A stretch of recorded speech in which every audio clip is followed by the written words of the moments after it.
Good afternoon to everyone. This is your mayor, James Douglas Stewart Jr., for another episode of the Mayor's Desk. Today is going to be a very, very interesting podcast. You will learn how the city of Irondale went from being a nobody to somebody, how people ended up knowing so much about what's going on in the city, and I will be interviewing the individual that played a very significant role and is still playing that role and making sure we get the word out about how wonderful the city of Irondale has become. I'm now going to begin to have a conversation with our PR director, Ms. Emma Tolbert. Emma, how are you doing today? I'm good, Mayor. Thank you for that introduction. I feel like you give me a lot of credit, and I appreciate that. Well, just like you promote me, I think that it's a good idea for me to be able to return the favor. However, I want you to tell people, how did we get to this point? Because when we started out, I heard that cities don't have public relations department or cities don't market themselves. Birmingham, Trussville, Hoover, they are not doing it. Why is Irondale deciding to be able to tell their story? What are your thoughts about that? Or when you heard those initial comments, what did you think about them? Well, I think the short answer is, like you always say, we're just built different. So why would we do the same thing that other cities do? We're here to tell our own story. And I think that's what's been really special about this journey for me. I started out working with you when you were first campaigning for office, and to be able to transition into a role where we're actually governing and doing the things that you promised on the campaign trail has been really special. And a lot of times people just wait until it's campaign time and then start to talk about their accomplishments. But you gave me the opportunity to come to work in the city and be able to tell that story weekly, daily, monthly of the things that we're doing and the things that you're delivering on in the city. And I think it's been really rewarding for me. We try to communicate with people in the ways that work for them. So I'm sure you all who are watching, you've seen us on social media. You get our newsletters in your water bill. You hear about us on TV, every way possible. We try to be in print media. We're just trying to communicate with the people in the way that works for them so that they know what's happening and about the good work that you're doing here in the city. Well, thank you so much. Emma was well accomplished before I got a chance to be able to work with her on my first campaign. And it was such a joy to be able to do that. I said to myself that I did not want to be like other politicians. I didn't want to wait 6 months before we decided to have a reelection campaign. And then you're trying to make up all this stuff to let people know that you've been able to do stuff that you really haven't been able to do it. Or you're saying that you've done it because you're trying to impress people to be able to do it. I don't believe that I ever asked you this question, but what were your thoughts when I pitched to you to become a part of what we were doing here as the city and you started out as the mayor's appointee? Well, initially, I think we all thought that it was going to be a much smaller role. We were going to do a newsletter.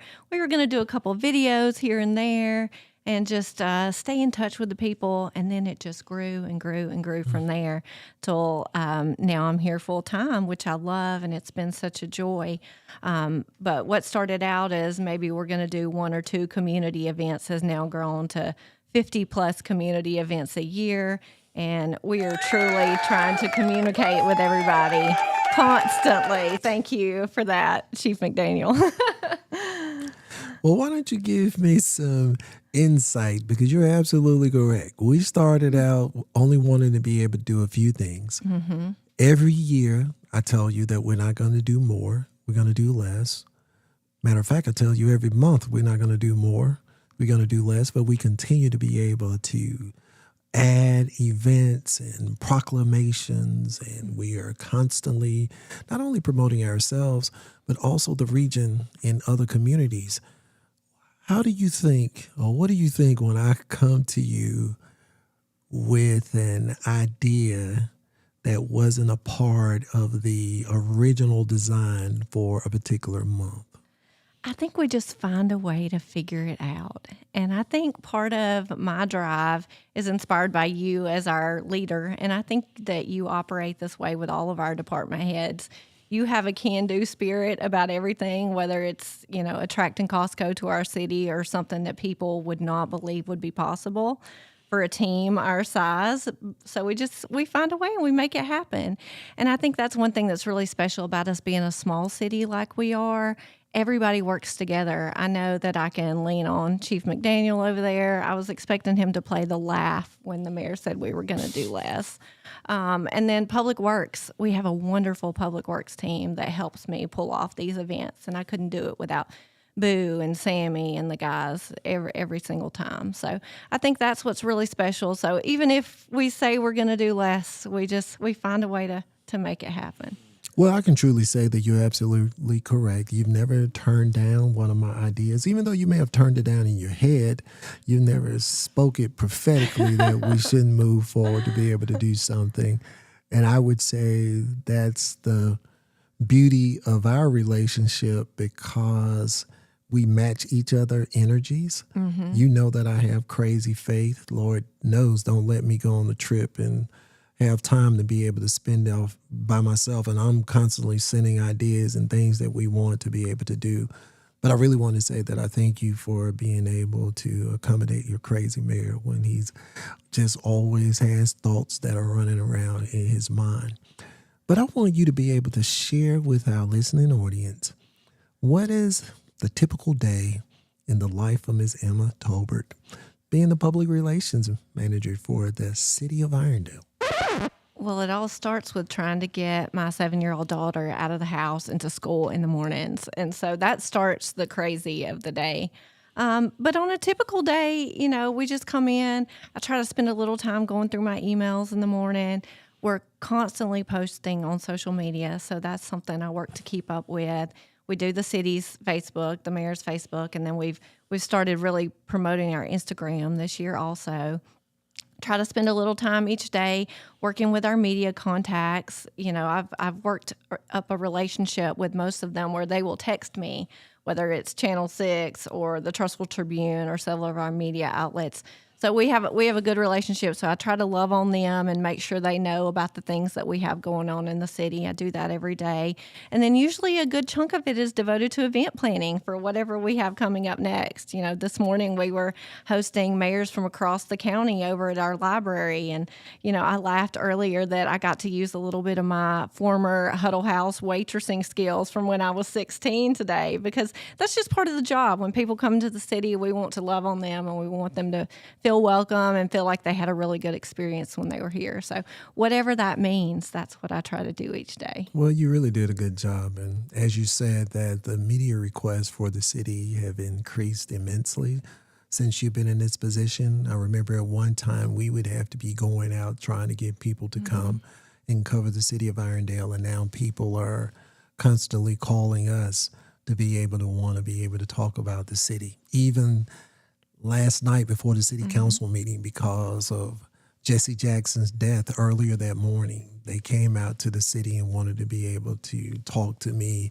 about what were my thoughts about Jesse Jackson and the role that he played. But one of the things that the announcer said when he was here, he said, well, we come to talk to you because we realize that you are a prominent figure in the Black history arena, and we wanted to be able to come to hear your voice. Well, people would have never began to hear my voice if it wasn't for you promoting my voice. Because I remember when we first had the conversation, I would always kind of shy away from things and don't put my picture on there, don't put my name up there. And you would constantly disobey and do those things. But they have worked in a very powerful way to be able to get the message out about the city of Irondale. And now we have people that are following what we're doing. They're trying to imitate what we're doing. And how does that make you feel to be able to build a marketing program from scratch? 6 years later, people are trying to duplicate what you've been able to do in the city of Irondale. Well, it's my honor. And you as mayor, you're a great person for me to be able to promote and help to tell your story, and I think that makes all the difference. You always say you've never met a camera you didn't like, and so we've been able to build relationships with these media outlets that, regardless of what their story of the day is, whether they want to talk about fire safety or new police vehicles, they can always call Irondale and come out here, and we will give them a great story and a great experience. So that's been really special about it. But for me, it's just your leadership and who you are. I've worked on a lot of campaigns and elections throughout the years for a lot of different African American candidates. And I think that the story that we have to tell here in Irondale, to have a black mayor of a city that is not majority African American, is really special. And the melting pot that we've built as a community, where people come together, old, young, black, white, Hispanic, it's something really special. And that's the type of community that I want my daughter to grow up in, and the world I want her to see. And so that's been what I really love about it. Well, it's amazing that we are building that world. We're building community, building the future. I want you to share with everyone, when we first came in, the city was all over the place. I mean, you had logos looking like a train. You had just a regular Irondale and letters. And we had probably about 6 different logos. We had no identity. We had no brand. And we decided that we were going to do something significant of what you would do in a regular business. You market your business, you brand your business.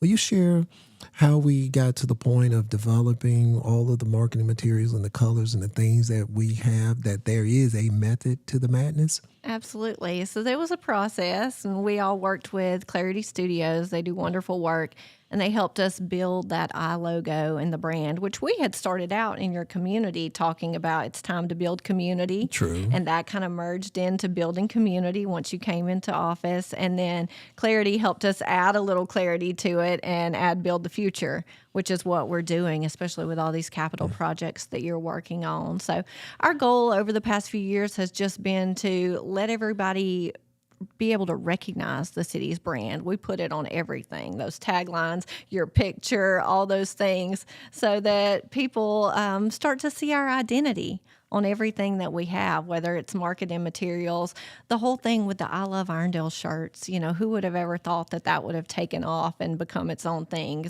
It's on shirts, it's on umbrellas, it's on tote bags at the farmer's market now. But that was something that we just decided to do that very first year, and it's evolved, and it has taken on a whole new life of its own. I know even when I'm putting together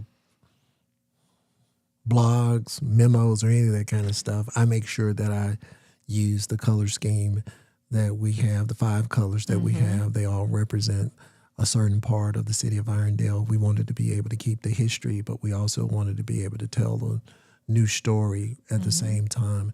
And we've done an awesome job of being able to basically tell the story.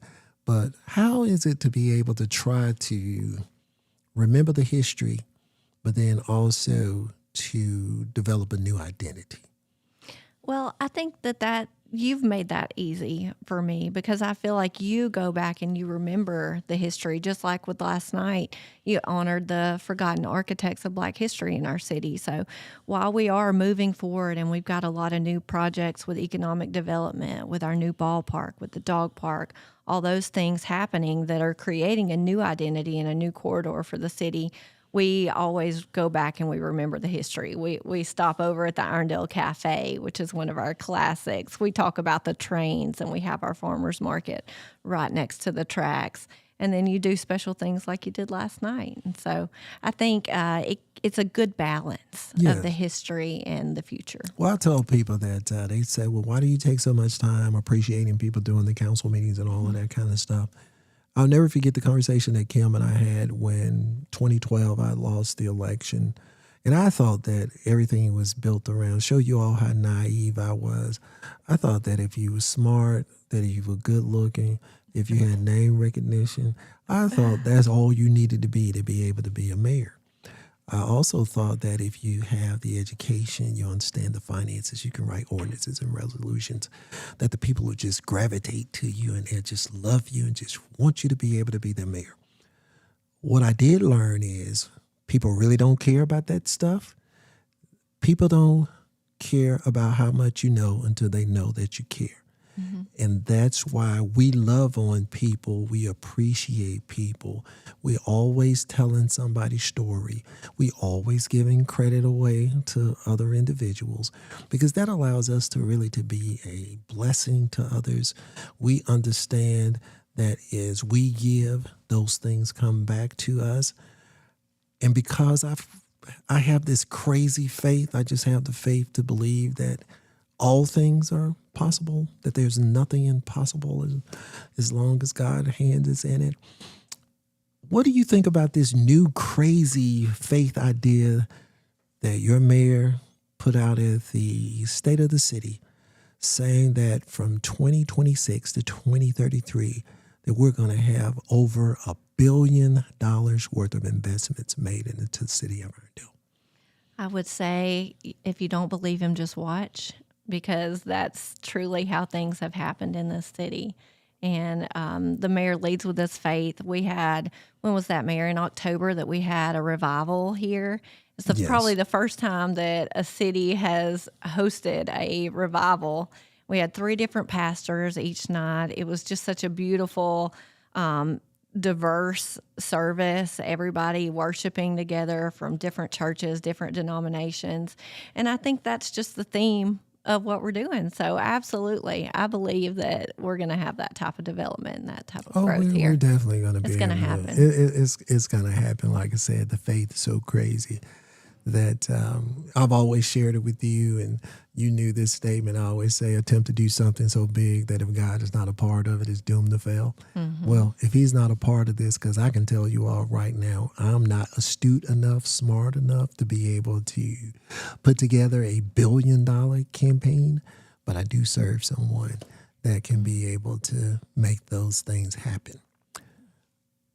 How do you feel when we have so many events, but at the end of the day, you've worked very hard to get up to the point of the event, and then you get there and the event is packed? It makes me feel so good. And then, I have my moment too when it's kind of over and the dust is settled. Like, for example, when we had the drone show last summer, there was a lot of stress involved in the drone show, for those of you who don't know, because we were trying to get FAA approval in that last week in order to make the drone show happen. There were literally tears in my eyes when the drone show started to fly and everything went well. So, I think it's a big sense of relief and personal satisfaction when we have something that goes really well and people enjoy themselves. And when you see all of these things that are going on and you know that you have a hand in it, and we know that 6 years ago this wasn't on your radar screen, what type of thoughts run through your mind? I think it's a little bit what you talk about legacy.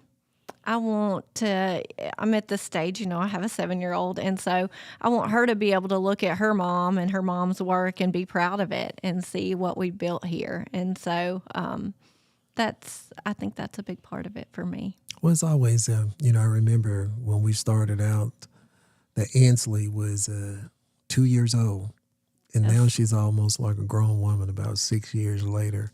And to be able to see her come along with the things that we're doing. I always tell you, she's going to be a greater politician than me, and she'll be a better marketer than her mom just because she will have been in the game for so long. It's like, that's all she knows. How did that make you feel to know that there is a very strong possibility that you will have someone, your own, to come behind you and to be greater than you are right now doing your job? Absolutely. Well, I want that for her. And she was with me at 2 years old here in this office when you hired me after you had won your election. And she's been on the journey. And that's one thing that's so great about working here is it's really a family atmosphere. She's friends with the other employees' children here, daughters. They come to each other's birthday parties. They do Girl Scouts together, things like that. And that's really special. But, she's getting tools here through like our Young Entrepreneurs program. She drew for the Black History Month Art Challenge, just being able to participate in those programs herself. And that's really contributing to her growth. And I always joke that she's Irondale's child. So if you see her running around at I Love Irondale Day or movie night and you've watched her or looked out for her or provided her some water, I appreciate you, because everybody in this community really has played a part in helping to raise her in some ways. Just like everybody loves Raymond, everybody loves Inslee, because she is in the fabric and the DNA of the city of Irondale. And that's great that she's been able to grow up with us as we continue to move forward. We have a lot of events. I only care about 2 events, which means that the other 48, plus those 2 that I really care about, belong to you. I'm trying to think about which 2 you're talking about. The prayer breakfast, maybe? Well, not that I'm bragging or anything. However, but it was the sold out State of the City. Okay, yeah. That took place last Thursday. And the prayer breakfast. Okay. Which is another sold out event as well. I kind of get in the middle of those. Not a lot, because I don't meddle a lot, but those are the 2 signature events that I really focus on. How do you juggle the other 48 plus whenever the mayor has a crazy idea, like when we did Breast Cancer Awareness Month? I'm inspired because I'm sitting at home watching something on TV and I'm like, oh, we can do all of that. Hey, Emma, this is what we're going to do. We're going to do the pink walk. We're going to be able to light the building. How like I said, I believe that you and I, we work very well because we both don't need structure. Yeah. I know I don't need structure. I just kind of walk in and, like I said, I'm just off the chain half of the time. But being able to pull off the amount of events, and you really don't have a huge staff to be able to do it. You do it a lot with volunteers, and you've done a good job of recruiting volunteers, and you have people that faithfully want to be able to participate with you on the. But give the people the inside deal, because when they come, they just enjoy themselves. They don't know all of the stuff that you have to do behind the scenes to be able to pull it off and make it happen. Yeah. Well, to your point, we've developed a good synergy. So I feel like when you put something on my plate, I have a pretty good idea of the finished product that you're looking for. Just like with the event that we're having this Saturday, you said, did I name that or did you name that? Yeah, exactly. And there have been times when I've made a PowerPoint presentation off just a conversation that we've had, and you've not even had a chance to look at the PowerPoint until you get up there and give it, and you do it flawlessly. So I think just knowing what your desired outcome is has helped inform the way that I plan my events. But I actually have a checklist for all of my events that starts with, create the graphics all the way down to make sure we have the restroom trailers rented, all those things. And so I try to go down through my list and just work the program for every event. And we've done them all several times now, and so our goal is always just to elevate and make it a little better each year, improve the experience, get more people involved, and I think we've done a pretty good job with that. Because by the way, I break out with a checklist. I start having allergy reactions. I think I need to go take some tetracycline or penicillin because a few people in the office that love lists. I mean, they'll create a list, put something on a list, check it off, but they've already done it before we get there. But that's a totally different story. And I believe that's the beauty of our working relationship, because God has designed both of us in a way that we are built different. Mm-hmm. But it's been a perfect marriage to be able to get things done in the city. But I want you to share people, they really don't know Emma, but I know where you were born, where you came from, your educational background. share people that you were prepared for this job and this position even before you got here. Just share a few things that you've done even before you and I connected during the 2020 campaign. Absolutely. Okay, let me see if I can give a real quick version of my life story. All right. So I grew up in Oneonta, Alabama, went to Oneonta K through 12, was really driven in high school, and earned a scholarship, class valedictorian, to go to Emory University in Atlanta. I didn't know you were the class Victorian. I was the valedictorian. I had a 99.75 grade point average, so I was a little crazy in high school, but that's a long story. But so I ended up at Emory. I thought I wanted to go into medicine, and I actually became an EMT and worked in DeKalb County with their fire and rescue for a few years while I was there in Atlanta. But I had a really great professor in political science. Her name was Dr. Andra Gillespie, and she gave me the opportunity to expand upon a paper that I had written for her class about Congressman Archer Davis. She said, we work on this together and we'll publish it in a book that I'm doing. So through doing that, I got to know Congressman Davis. And when I graduated from Emory, I came back to Alabama and he was running for governor. So I was able to work for him for, I think, about 6 months. That campaign did not go well. No, it didn't go well.